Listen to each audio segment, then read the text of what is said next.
प्यारे बच्चों, कैसे हैं आप लोग। आई होप आप लोगों को क्लासेस समझ में आ रही होंगी और बहुत अच्छा लग रहा होगा। आज हम इकोनॉमी में एक नया चैप्टर पढ़ने वाले हैं, बजट को पढ़ेंगे और ये बहुत ही इम्पोर्टेंट है। तो आज बजट को जो है अच्छे से देखेंगे हम कि बजट क्या है, कितने प्रकार का होता है, किस प्रकार की बजट की क्या खासियत है, कब से ये जो बजट है ये बनना शुरू हुए हैं और इनमें अलग अलग प्रकार के जो बजट है उनमें क्या क्या खास विशेषताएं होती हैं, वो किससे संबंधित होती हैं।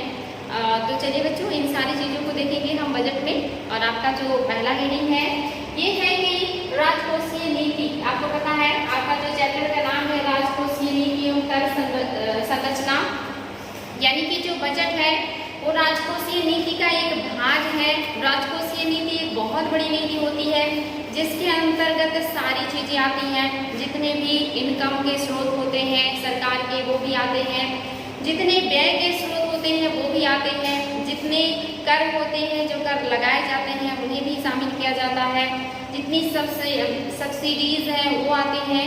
इसके अलावा हिनाट प्रबंधन, घाटे की वित्त व्यवस्था जो होता है ये भी आता है। ये सारी चीजें आपकी राजकोषीय नीति में आती हैं, यानी कि राजकोषीय नीति का एक हिस्सा है बजट। और आज हम राजकोषीय नीति को भी पढ़ेंगे और उसका जो एक हिस्सा है बजट, इसके प्रकार को पढ़ेंगे और इन सारी चीजों को पढ़ेंगे। बहुत इंपॉर्टेंट चैप्टर है। तो चलिए शुरुआत कर रहे हैं हम राजकोषीय नीति की। राजकोषीय नीति सार्वजनिक आय, सार्वजनिक व्यय, सार्वजनिक ऋण, करारोपण, बजट घाटे, सब्सिडी और हिनाट प्रबंधन, इसी को कहते हैं बजट घाटा के वित्तीय व्यवस्था से संबंधित नीतियां राजकोषीय नीति कहलाती हैं। यानी कि करारोपण, सार्वजनिक व्यय तथा सार्वजनिक ऋण राजकोषीय नीति के घटक है, प्रमुख घटक है। यानी कि राजकोषीय नीति के ये सारे घटक हैं या एक तरीके से ये शाखाएं हैं जिनके द्वारा जो राजकोषीय नीति है ये व्यवस्थित किया जाता है। ये जो राजकोषीय नीति वर्ड है ये बहुत ब्रॉड वर्ड है।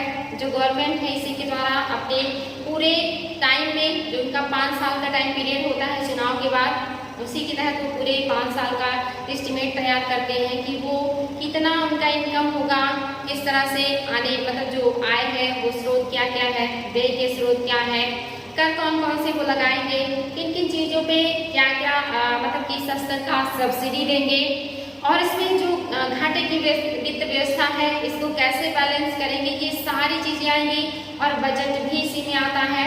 तो ये जो राजकोषीय नीति है बहुत ही ब्रॉड स्तर पे है। और जब का राजकोषीय नीति है ये गवर्नमेंट क्या करती है, इसके द्वारा ये अर्थव्यवस्था को कंट्रोल करती है, चलाती है। इसके पहले आपने देखा था कि जो RBI है वो अर्थव्यवस्था को बहुत अच्छे से कंट्रोल करती है, चलाती है। लेकिन कभी कभी उसे जब अपनी जितनी भी तरीके हैं उसको करने के बाद भी वो मार्केट में तरलता को कम और ज़्यादा नहीं कर पाता है, तो ऐसी स्थिति में वो गवर्नमेंट की मदद भी लेता है। तो ऐसे ही जो गवर्नमेंट है ये भी अपना कुछ काम ऐसा करती है जिससे जो अर्थव्यवस्था है वो सुचारू रूप से चलता रहे। जैसे अगर मार्केट में बहुत ज़्यादा मुद्रास्फीति है, यानी कि पैसे की मात्रा तो मार्केट में बहुत है लेकिन वस्तुएं क्या है, महंगी हो गई है, यानी कि लोगों की पहुंच से दूर हो रही है। तो ऐसे में गवर्नमेंट क्या करेगी, ऐसी राजकोषीय नीति बनाएगी जिससे लोगों को जो है वस्तुएं सस्ती मिले। जैसे क्या करेगी, ज्यादातर जो कर है चाहे अप्रत्यक्ष हो चाहे प्रत्यक्ष हो, इनको कम कर देगी या समाप्त कर देगी। अगर वस्तुओं पर कर कम हो जाएंगे तो वस्तुएं अपने आप सस्ती हो जाएंगी और लोग उसको खरीद पाएंगे। इसके अलावा क्या करेगी गवर्नमेंट, बहुत सारे जो है सार्वजनिक कार्य करेगी जिससे लोगों को मदद मिले और लोग जो है उससे पैसे अर्न करें और वस्तुओं को खरीदे। खास करके जो है ये सब्सिडीज बढ़ा देगी।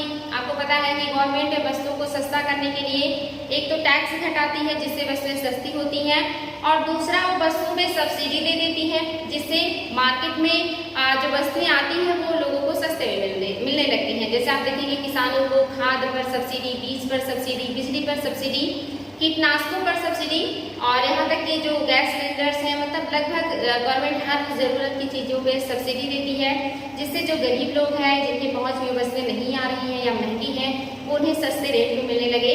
तो गवर्नमेंट जब भी मार्केट में मुद्रास्फीति होगी, वस्तुएं महंगी हो जाएंगी, तो वहाँ पे क्या करेगी, कर की जो दर है वो घटाएगी या समाप्त कर देगी और दूसरा सब्सिडीज को बढ़ा देगी, जिससे जो वस्तुएं हैं मार्केट में सस्ती हो जाएंगी और लोग उसको आसानी से परचेज कर पाएंगे। ये तो है जब मार्केट में मुद्रास्फीति होगी तो गवर्नमेंट इस तरह का राजकोषीय नीति अपनाती है।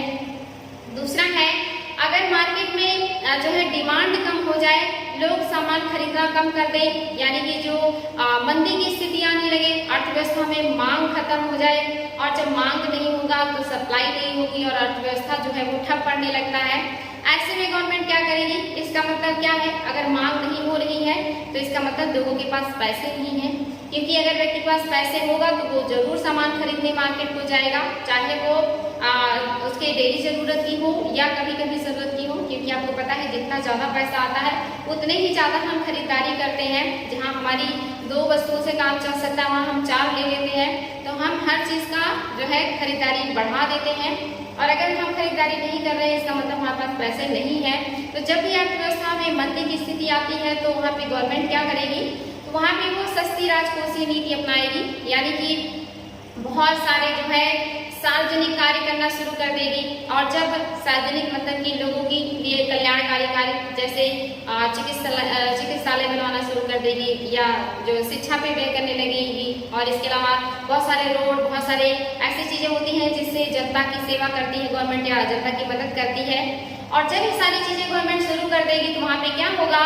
लोगों को जॉब मिलेगा और जॉब के थ्रू उनके पास पैसे आएंगे, जिससे उनके पास मार्केट में या लोगों के पास जब पैसे आएंगे तो मार्केट में फिर से डिमांड बढ़ेगा और फिर से सप्लाई बढ़ेगी और जो अर्थव्यवस्था है वो सुचारू रूप से चलना शुरू कर देगा।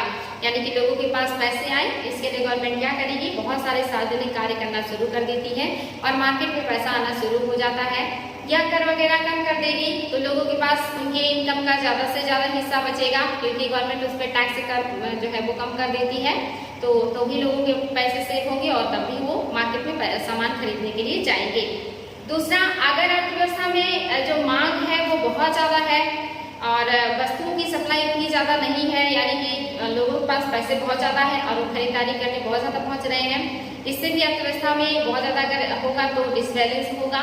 तो ऐसे में गवर्नमेंट क्या करेगी? टैक्सेस बढ़ा देगी कि ज्यादा से ज्यादा जो पैसे हैं वो हमारे पास आए। जो सब्सिडी है वो घटा देगी, वस्तुएं महंगी मिलने लगे लोगों को, और जो उसका सार्वजनिक कार्य है जो लोगों के लिए वो करने वाली थी उसको कम कर देगी, ताकि उससे कम से कम लोगों को जॉब मिले, कम से कम वस्तुएं उसमें इन्वेस्ट हो और जो है पैसा मार्केट में कम जाए, ताकि जो ये डिमांड इतना ज्यादा बना हुआ है ये कम हो जाए।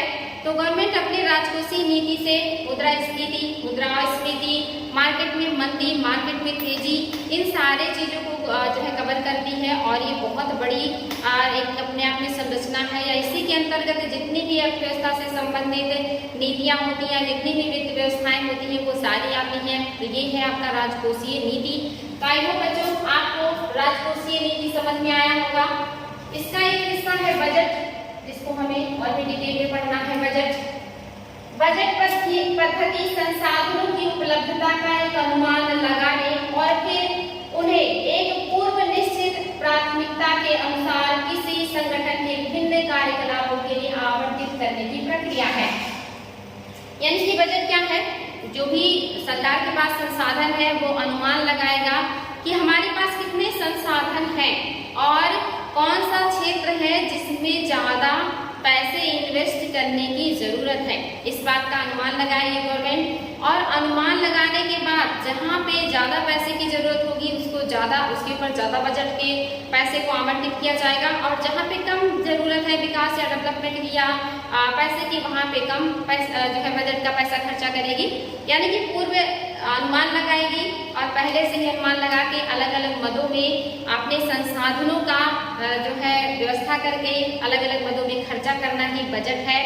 यानी कि जैसे किसी की सैलरी आती है महीने की 50,000, तो वो पहले अनुमान लगाएगा कि इस बार हमें शिक्षा पर कितना खर्चा करना है या अपने बच्चों को कौन से स्कूल में डालना है और कितनी फीस पे करनी है। फिर स्वास्थ्य के लिए हमारे पास क्या सुविधाएं होनी चाहिए, हमें उस पर कितना पैसा इन्वेस्ट करना है। इसके अलावा हमें गाड़ी खरीदनी है या इस बार हमें घर लेना है या कहीं लैंड लेना है।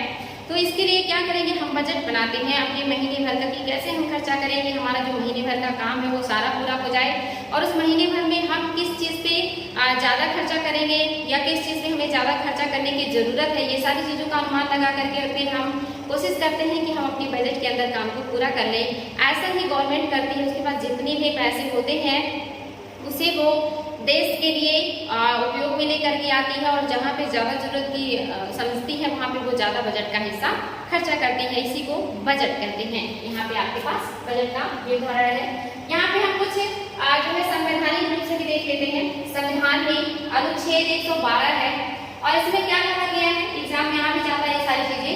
राष्ट्रपति प्रत्येक वित्तीय वर्ष के भारत सरकार का उस वर्ष के लिए प्राकृतिक प्राप्तियां क्या होती हैं, यानी कि जो पहले से आकलन किया गया हो जिन प्राप्तियों की कि हाँ इतना हमें जो है मिलेगा इस बार, इतनी हमारे पास राजस्व होगा, या फिर जैसे आप देखते हैं कि जो सरकार है वो पहले ही सब्सिडी कैसे जारी कर देती है, या पहले ही एमएसपी कैसे जारी कर देती है खाद्यान्नों पर, क्योंकि वो अनुमान लगाती है कि कितना लगभग खर्चा आएगा इस बार, खाद का कीमत इतना है, पानी का कीमत कितना है, बीज का इतना है, तो किसानों का लगभग कितना खर्चा आएगा फसल उत्पादन में, और उससे उनको थोड़ा ज़्यादा मिलना चाहिए, ये अनुमान लगा करके सरकार क्या करती है, सब्सिडी जारी कर देती है।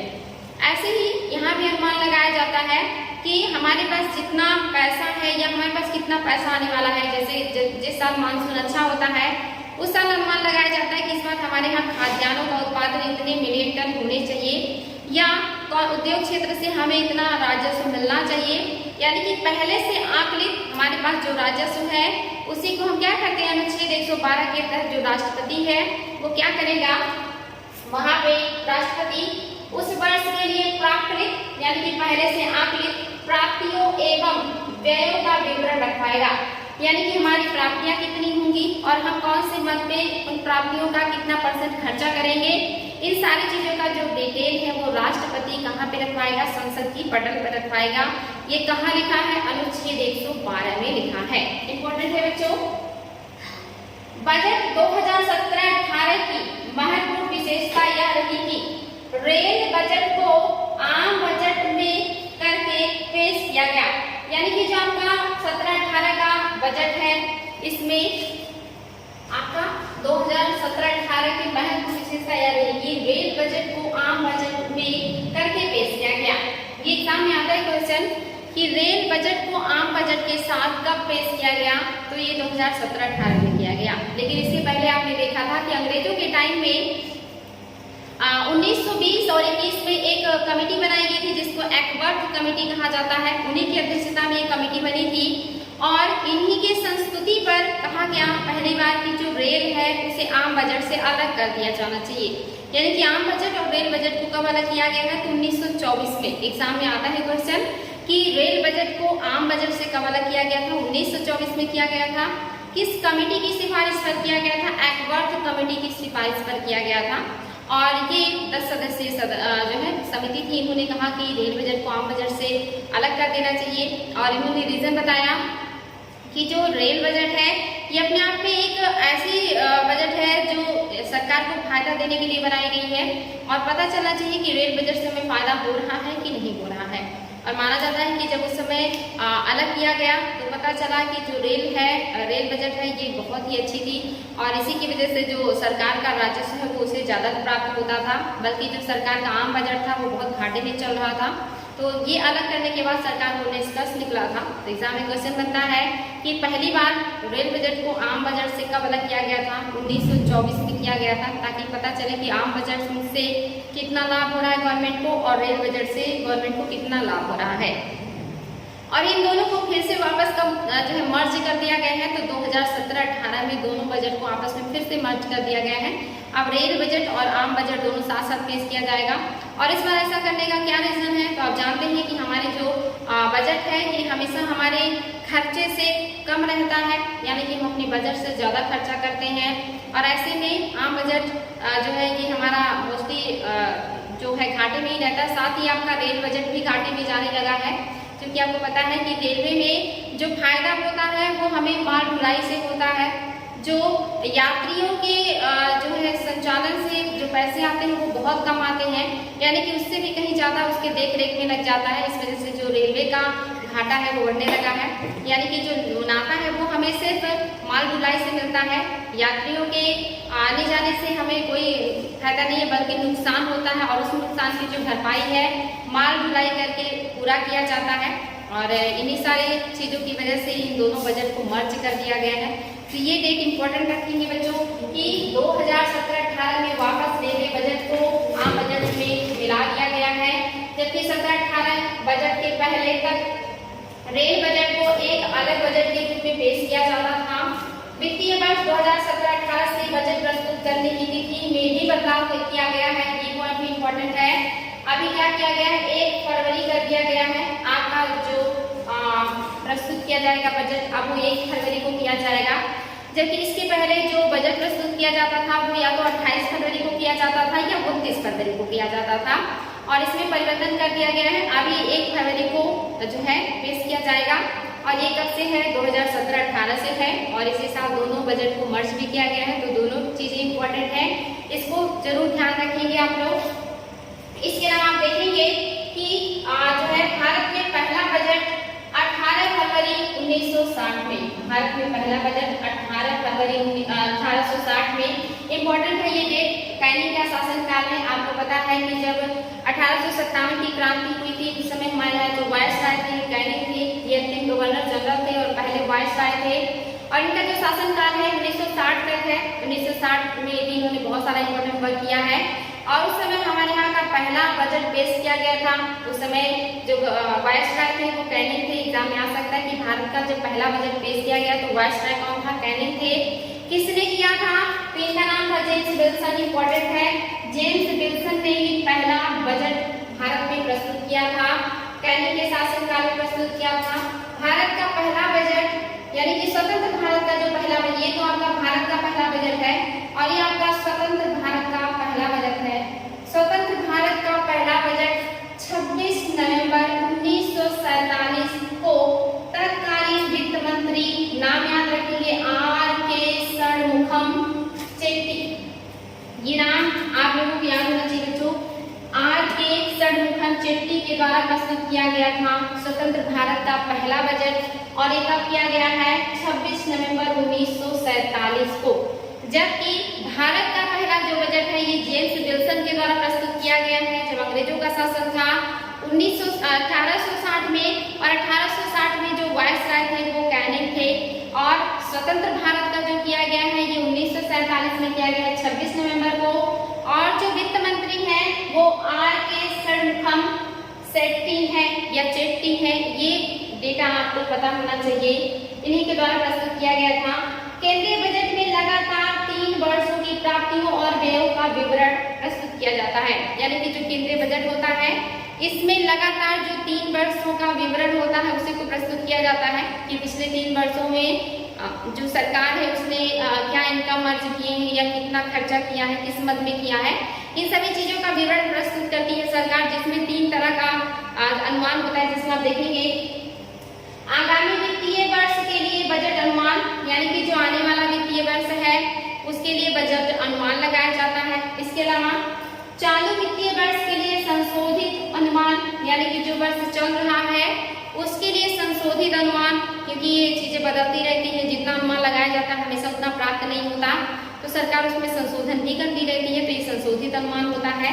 तीसरा है आपका पिछले वित्तीय वर्ष की वास्तविक प्राप्तियां तथा व्यय, यानी कि पिछले जो वित्तीय वर्ष है उसका हमें वास्तविक इनकम कितना हुआ था और व्यय कितना हुआ था, ये भी बजट में होता है। यानी कि जो बजट होगा वो 3 सालों का होगा।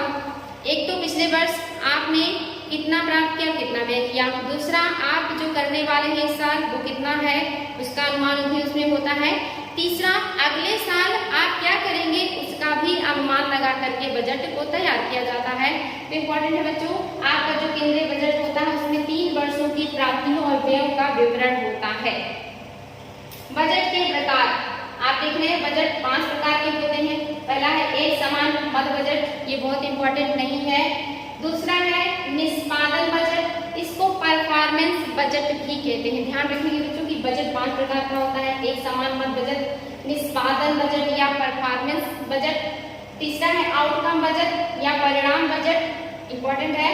और चौथा है शून्य आधारित बजटिंग और पांचवा है जेंडर बजटिंग। ये 5 तरह के बजट हमारे गवर्नमेंट के द्वारा बनाए जाते हैं और इसका क्रियान्वयन किया जाता है, जिसमें आप देखेंगे एक समान मत बजट बहुत इंपॉर्टेंट नहीं है, लेकिन आपका जो निष्पादन बजट है इसको परफॉर्मेंस बजट भी कहते हैं। ये क्या है? वित्तीय वर्ष 1975-76 के आम बजट से निष्पादन बजट की शुरुआत की गई। एग्जाम में आ सकता है कि परफॉर्मेंस बजट की शुरुआत कब की गई थी, तो ये शुरुआत किया गया है वित्तीय वर्ष 1975-76 के आम बजट से।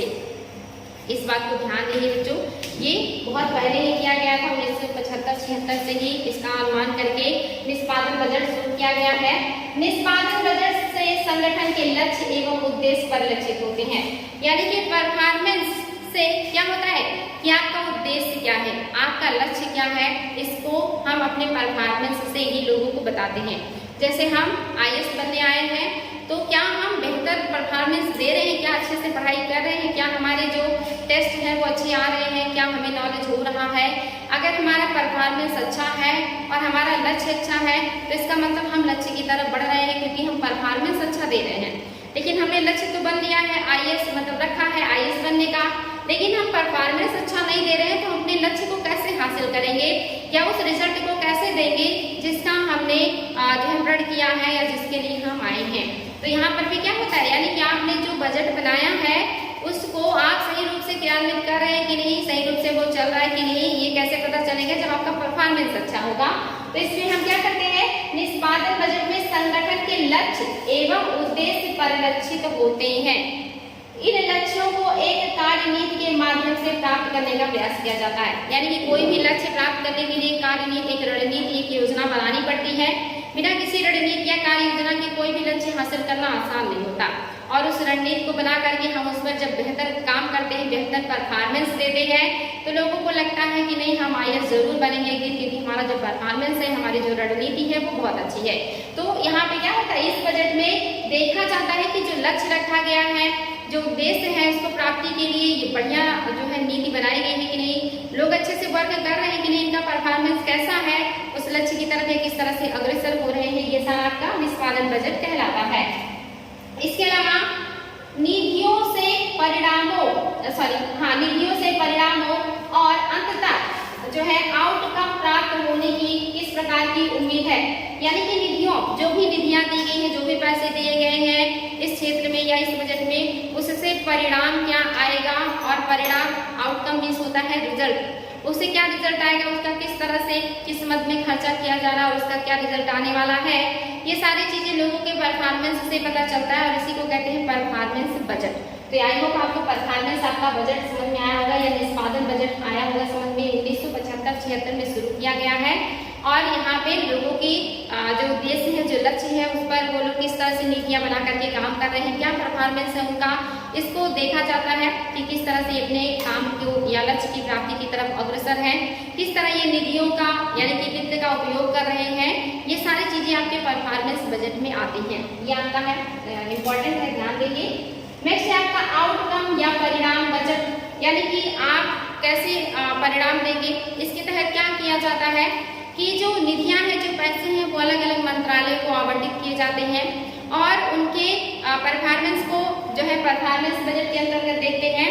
उसके बाद वो क्या रिजल्ट दे रहे हैं, किस जो है मंत्रालय का किस तरह का रिजल्ट आ रहा है, बेहतर रिजल्ट आ रहा है कि नहीं आ रहा है। जैसे आप जानते हैं इस तरह के जो है बजट में एक तरीके का कंपटीशन होता है, कंपटीशन देखा जाता है। जैसे आजकल आप देखेंगे, उदाहरण के रूप में आपको बता रहे बच्चों, जो नीति आयोग है वो सभी राज्यों के बीच में एक हेल्दी कंपटीशन कराता है, और वहाँ पे चैलेंज करता है कि जो राज्य सबसे ज्यादा स्वच्छता में आगे आएगा, सुरक्षा में आगे आएगा, निवेश में आगे आएगा, शिक्षा के क्षेत्र में आगे आएगा, साफ सफाई के ये सारे क्षेत्रों में या प्रशासन के क्षेत्र में आगे आएगा, उसे हम पुरस्कृत करेंगे। जिसकी वजह से आपने देखा कि पिछले कई सालों से जो मध्य प्रदेश का इंदौर शहर है, ये सभी शहरों को पीछे करके आगे आता है। बाकी अलग अलग क्षेत्रों में अलग अलग जो क्षेत्र हैं वो आगे आते रहते हैं। तो यहाँ पे जो यूपी का परफॉर्मेंस है, ये एवरेज है, बहुत अच्छा भी नहीं है और बहुत बेकार भी नहीं है। ऐसे ही आपका जो आउटकम है या परिणाम बजट है, यहाँ पर भी कंपटीशन होता है कि जो राज्य है वो अपना अपना रिजल्ट दिखाते हैं कि देखिए हमने सफाई के क्षेत्र में इतना बढ़िया काम किया है, तो नीति आयोग उनको पुरस्कृत करती है और हर क्षेत्र में जो राज्य जिस तरह का प्रदर्शन करते हैं उसी हिसाब से उनको पुरस्कार दिया जाता है। ऐसे आउटकम में होता है यहाँ पर जितने भी विभाग होते हैं, जितने भी जो है अलग अलग संस्थान होते हैं, वो सब क्या करते हैं, अपना रिजल्ट दिखाते हैं, अपना प्रदर्शन करते हैं और यहाँ पे कंपटीशन की भावना होती है जिससे बेहतर परिणाम आए। तो ये आउटकम बजट है। आउटकम बजट वह बजट है जिसमें सरकार के विभिन्न विकासात्मक कार्यक्रमों के परिणामों की प्रस्तुति की जाती है कि जो उन्होंने कार्यक्रम चलाए थे उसका परिणाम अच्छा आया कि नहीं आया है, इस बात की जो प्रस्तुति है वो आउटकम बजट में किया जाता है। यह विभिन्न मंत्रालयों और विभागों के प्रदर्शन का एक रिपोर्ट कार्ड है। जैसे आपका नाम लिखाया जाए या किसी माता पिता के कई बच्चे हैं उनका नाम लिखा दिया जाए तो साल के अंत में वो देखते हैं कि हमारे बच्चों का रिपोर्ट कार्ड कैसा आया है, क्या उनका रिजल्ट अच्छा है या नहीं है, अगर नहीं है तो क्यों नहीं है, क्या कमियां हैं। तो जिनका अच्छा प्रदर्शन होता है उनको शाबाशी भी दी जाती है। ऐसे ही जो सरकार है जब आवंटन करती है अलग अलग विभागों को पैसे तो उनका रिजल्ट भी देखती है, रिपोर्ट कार्ड भी देखती है। वो सारे लोग अपना रिपोर्ट कार्ड दिखाते हैं कि देखिए हमारा परफॉर्मेंस क्या है, या सरकार कहती है कि आप अपना रिपोर्ट कार्ड हमें प्रस्तुत कीजिए। एक इसमें होता है आउटकम बजट में होता है। आउटकम का प्रयोग सरकार की बजटीय प्रक्रिया में परिवर्तन लाने के एक उपकरण के रूप में होता है। यानी कि जो भी प्रक्रियाएं हैं उसमें परिवर्तन लाया जा रहा है। अब धीरे धीरे लोगों को उनकी जिम्मेदारियों का एहसास दिलाने का कोशिश किया जा रहा है या उन्हें मोटिवेट किया जा रहा है या कहीं उनके अंदर कंपटीशन की भावना लाई जा रही है ताकि जो हर विभाग है वो बेहतर से बेहतर वर्क करे। ये आउटकम बजट में किया जा रहा है। इसके अलावा जो सरकार है ये क्या करती है, उपकरण के रूप में उपयोग करती है और साथ ही आउटकम का प्रयोग सरकार की बजटीय प्रक्रिया में जो है पारदर्शिता लाने के एक उपकरण के रूप में होता है। क्योंकि अगर हर विभाग अपना रिजल्ट देगा तो इससे पारदर्शिता आती है। बिना रिजल्ट के पता नहीं चलता कि कौन कैसा काम कर रहा है।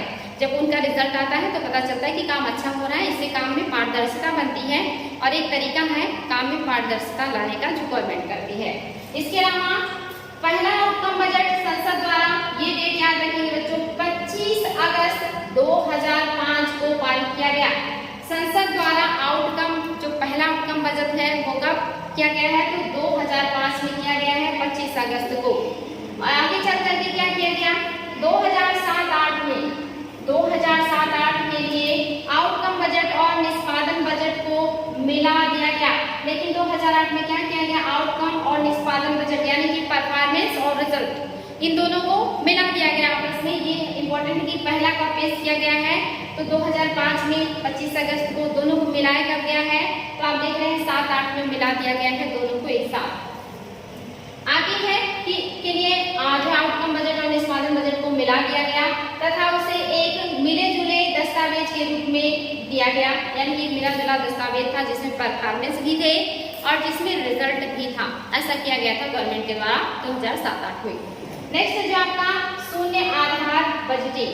शून्य आधार बजटिंग मीन्स क्या होता है, शून्य आधार बजटिंग मीन्स होता है कि जब भी कोई शुरुआत कीजिए तो शून्य से कीजिए। यानी कि अब तक जो आपने किया है उसे जीरो मान लीजिए और एक नए सिरे से एक नई रणनीति के साथ कार्य कीजिए। और ये जो है बहुत बढ़िया काम शुरू किया गया गवर्नमेंट के द्वारा। इसके पहले आप देखते थे इस तरह की चीजें नहीं थी हमारे यहाँ बजट में, लेकिन इसे जो है गवर्नमेंट के द्वारा अपनाई गई। ये अपनाने का रीजन क्या है, जैसे आप मान लीजिए कि जो हमारी गवर्नमेंट है मोस्टली 5 सालों के लिए चुनी जाती है। अगर अच्छा परफॉर्मेंस होता है तो जनता उसे आगे भी मौका देती है, लेकिन अगर अच्छा परफॉर्मेंस नहीं होता तो 5 सालों के बाद वो हटा दी जाती है। तो ऐसे में अगर कोई गवर्नमेंट है उसने अपनी बजट बनाई और काम करना शुरू किया और उसने बहुत ज़्यादा काम शुरू कर दिया जितना उसके पास बजट नहीं था, तो ऐसे में वो अगर चले जाते हार जाते हैं और दूसरी गवर्नमेंट आएगी तो उसे आगे ले जाने के लिए अपने जो पास बजट है उसे पुरानी योजनाओं में इन्वेस्ट करना होगा। तो फिर वो नई कैसे करेगी, क्योंकि वो पुरानी योजनाएं पुरानी सरकार के द्वारा चलाई गई थी। तो माना जाता है कि जब नया सरकार आए या नया सत्र आए तो वहाँ से मान लीजिए कि आपने जो पीछे किया वो सब शून्य है और वहाँ से आप एक नई शुरुआत कर रहे हैं ताकि आप आगे के लिए बेहतर कर सकें जो है विदाउट किसी जो है प्रेशर के या टेंशन के या घाटे के। तो इसीलिए लाया जाता है आपका शून्य आधारित बजटिंग, यानी कि आपका आधार जो है वो शून्य है और शून्य से शुरुआत कीजिए आप आगे बढ़ने का। यही है शून्य आधार बजटिंग। यानी कि शून्य आधार बजटिंग की विचारधारा 1970 के दशक में आई थी। 1970 के दशक में ये विचारधारा जो है लोगों के बीच पनपी थी कि शून्य आधारित बजटिंग होना चाहिए। वित्त मंत्रालय ने सरकार के सभी मंत्रालयों ऑब्लिक विभागों को संबोधित अपने 10 जुलाई 1986, ये डेट याद रखिएगा, जो 10 जुलाई 1986 के पत्र के आधार से शून्य आधारित बजट पद्धति औपचारिक रूप से लागू किया। भारत में शून्य आधारित बजट पद्धति कब लागू हुई है औपचारिक रूप से? तो ये लागू हुआ है 10 जुलाई 1986 को, ये औपचारिक रूप से भारत में लागू हुआ था। आगे है बच्चों कि जो है 1987-88 के आम बजट के साथ 1987-88 में इसके जो है अंतर्गत, मतलब 1987-88 के अंतर्गत इसको पूरी तरह से लागू किया, क्योंकि एक था औपचारिक, इसकी जो धारणा है ये आई है 70 के दशक में, लेकिन इसे औपचारिक रूप से जो लागू किया गया है, तो ये डेट याद रखेंगे 10 जुलाई 1986 को। लेकिन इसे पूरी तरह से हमने अमल में कब लाया है? तो इसे पूरी तरह से अमल में लाया है 1987-88 में, यानी कि इसी के 1-2 साल के बाद हमने इसे पूरी तरह से एक्सेप्ट कर लिया या अमल में आने लगा था, यानी कि कोई औपचारिकता नहीं रह गई, कोई फॉर्मेलिटी नहीं है, अब ये पूरी तरह से हमारे बजट का हिस्सा है, हिस्सा बन गया है। और इसी के अंतर्गत क्या किया गया है? प्रत्येक बजट पद्धति शून्य से शुरू होती है, यानी कि किसी भी मद में जो भी बजट बनाई जाएगी वो शून्य से शुरू होगी। साथ ही इसके अंतर्गत प्रत्येक संस्था और विभाग हर बार सब कुछ शून्य मानकर नए आधार से बजट बनाती है, यानी कि इसके अंतर्गत जितनी भी संस्थाएं हैं वो क्या करेंगे, जो आधार है, जो बेस है, उसे शून्य मानेंगे, पीछे के जो रिकॉर्ड्स हैं उन पर ध्यान नहीं देंगे और अपने जो है शुरुआत क्या करेंगे, शून्य से करेंगे, ताकि वो बेहतर वर्क कर सके और पुराने जो घाटे हैं, जो मुनाफे हैं, उसका इफेक्ट उनके ऊपर ना आए। इसी चीज को ध्यान में रखते हुए शून्य आधार बजटिंग का जो है शुरुआत किया गया था। साथ ही और क्या किया गया है, इसके तहत व्यय की आवश्यकता, व्यय की मात्रा, यानी कि इसके तहत क्या किया जाता है कि व्यय की आवश्यकता कितनी है, व्यय की मात्रा कितनी है, साथ ही व्यय के लक्षित क्षेत्रों का विशेष ध्यान रखा जाता है कि शून्य आधारित जो बजटिंग है वो ऐसा हो कि व्यय की मात्रा क्या है, उसका लक्ष्य क्या है, आवश्यकता क्या है, इन सारी चीजों को ध्यान में रख करके शून्य आधारित जो बजटिंग है ये बनाई जाती है, जिससे जो मंत्रालय है उन्हें असुविधा ना हो, जो मंत्रालय है उनके बीच पारदर्शिता हो, यानी कि अगर सरकार को पता है कि अगले 5 सालों के बाद हम यहाँ से हट सकते हैं, तो ऐसे में क्या करेगी, बहुत सारी योजनाएं ले आएगी और उसके लिए बहुत सारी उधारी ले लेगी, या वो योजनाएं अभी जो है पूरी नहीं होंगी तभी वो हटा दिए जाएंगे। तो ऐसे में आने वाली गवर्नमेंट के लिए प्रॉब्लम है कि वो पुरानी योजनाओं के लिए बजट बनाए या नई योजनाएं चलाए, बजट बनाए, तो उनको प्रॉब्लम ना हो, इसीलिए शून्य से, यानी कि वो उसे छोड़ भी सकते हैं, चाहे तो इन योजनाओं को पूरा कर सकते हैं, यानी कि वो शून्य आधार मान करके अपने नए सिरे से काम करना शुरू कर सकते हैं। तो यहाँ पारदर्शिता लाई जाती है, क्योंकि पुरानी गवर्नमेंट की वजह से नई गवर्नमेंट को प्रॉब्लम ना हो। और दूसरी, कभी कभी नई गवर्नमेंट ये भी तो कर सकती है कि जो पैसे हैं उसे जो है बहुत ज़्यादा अपने ऊपर इन्वेस्ट कर ले और उसमें दिखा दे कि हम इन सारे पैसों को पुरानी योजनाओं को पूरा करने में लगा दिए, अब नई योजनाओं को पूरा करने के लिए हमारे पास पैसे ही नहीं है। तो क्या होगा, पारदर्शिता प्रभावित होगा, यानी कि अगर पहली गवर्नमेंट कुछ गड़बड़ करती है तो उसका इफेक्ट नई गवर्नमेंट पे आएगा, और कभी चाहे तो नई गवर्नमेंट भी पुराने गवर्नमेंट की जो है काम का सहारा लेकर के पैसे को इधर उधर कर सकती है। तो ऐसे में काम जो है वो पारदर्शी रूप से हो, या कोई भी बहाना ना बना पाए या कोई इस तरह का काम ना कर पाए, पारदर्शिता हो उनके वर्क में। इसी को ध्यान में रखते हुए जीरो आधारित जो बजट है, मतलब जो है जीरो बेस बजटिंग का जो प्रचलन भारत में किया गया है 1987-88 से, ये पूरी तरह से हमारे देश में लागू हो गया है। 1986 में हमने इसे औपचारिक रूप से शुरू किया था और इसकी जो धारणा है 1970 के दशक में भारत में आई थी, तब से हमारे यहाँ जो जीरो आधारित बजट है इसको हम लेकर चल रहे हैं। जो आपका लास्ट है जेंडर बजट, ये क्या है जेंडर बजटिंग, इसकी शुरुआत वित्त वर्ष 2005 और 6 में किया गया था। ये भी इम्पोर्टेंट है बच्चों, 2005-6 में जेंडर आधारित बजटिंग की जो शुरुआत की गई थी।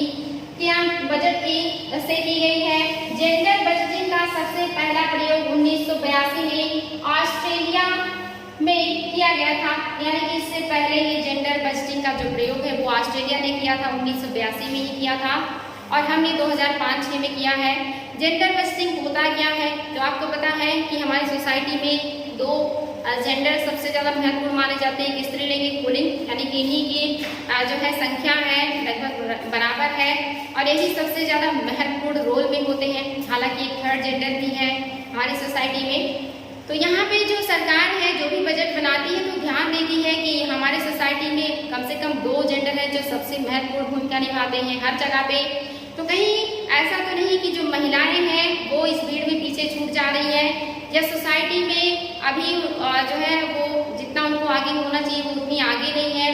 तो ऐसे में उन्हें मुख्य ढर्रे में लाने के लिए या पुरुषों के समान उनको भी अपने पैरों पे खड़ा होने देने के लिए या कॉन्फिडेंस लाने के लिए या उसे योग्य बनाने के लिए जो गवर्नमेंट है जब उसे लगता है कि नहीं महिलाओं की शिक्षा पे और भी ज़्यादा इन्वेस्टमेंट होनी चाहिए, महिलाओं की चिकित्सा पर और भी ज़्यादा इन्वेस्टमेंट होनी चाहिए, महिलाओं की सुरक्षा पर और भी ज़्यादा इन्वेस्टमेंट होनी चाहिए या उनकी जो है जागरूकता के लिए उन्हें और भी ज़्यादा आगे लाने के लिए प्रशिक्षित करने के लिए और भी ज़्यादा हमें पैसे उनके लिए अलग से आवंटित करने चाहिए ताकि वो पुरुषों के समान समाज में कंधे से कंधा मिलाकर चल सके और सोसाइटी का जो डिसबैलेंस है वो समाप्त हो, दोनों जो जेंडर है वो समान रूप से समाज में खड़े हो, स्टैंड करें हर सोसाइटी में हर क्षेत्र में।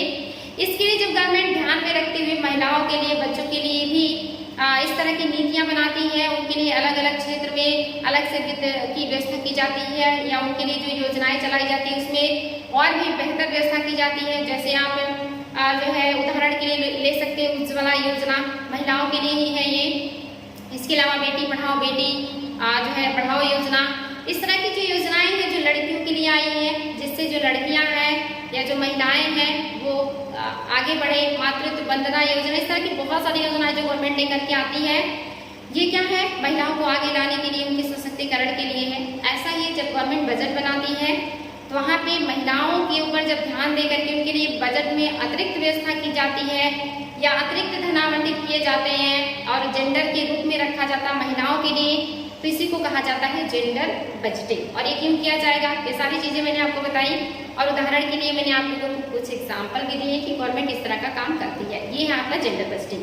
आई होप आपको राजकोषीय नीति समझ में आया होगा कि कैसे गवर्नमेंट राजकोषीय नीति बनाती है, कैसे संचालन करती है, बजट क्या है, कितने प्रकार का होता है और कौन से प्रकार की क्या विशेषताएं हैं। तो आज के लिए इतना ही बच्चों, वीडियो बहुत बड़ा ना हो, आप लोग बोर ना हो, इसलिए छोटा छोटा बनाने का प्रयास करेंगे तो आपको पसंद आएगा। इसी उम्मीद के साथ आज रहने देते हैं, कल नए क्लास में नए आज टॉपिक के साथ मिलेंगे। आज के लिए इतना ही, थैंक यू।